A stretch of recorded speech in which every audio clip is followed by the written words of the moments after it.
Emergency case ഉണ്ട്, അത് pass out ചെയ്തു. നീ എവിടെയാണ്? അവൻ കിക്കായിട്ടാ TG അഖിൽ ജോൺ.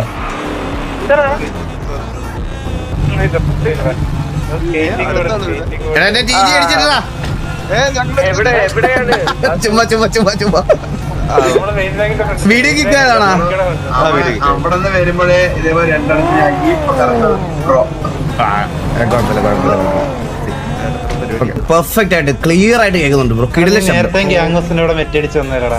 ഞാൻ 2 വെടിവെച്ചപ്പോഴല്ലേ നീ പോയത്? അതല്ല ഞാൻ ഫുഡും വെള്ളവും ചോദിക്കാനായിട്ട് വന്നതാ. പിന്നെ ഗ്യാങ് ഫുഡും വെള്ളം കൊടുക്കുമല്ലോടാ. ഓ TG അടിച്ചപ്പോ എവിടുന്നാണ് പറഞ്ഞു തന്നത് നീയൊക്കെ? ബാക്കപ്പ് വരണ്ടേ? നമ്മുടെ ജോലി എങ്ങനെ എത്തി നീയൊക്കെ ഇവിടെ? റേഡിയോ കോൾ കിട്ടാ അന്നേരം നമ്മൾ ഇത്തിരി ഫാസ്റ്റ് ആണ്. ഓ നല്ലായിരുന്നു. ഓ ഞാനൊന്ന് വണ്ടി എടുത്തോട്ടെ. ഏതാ കണ്ട അബദ്ധത്തിൽ അടിച്ചിട്ട് അങ്ങനെ. ഇനി സീരിയസ് ആയിട്ടാണ് അടിച്ചിരുന്നെങ്കിലോ?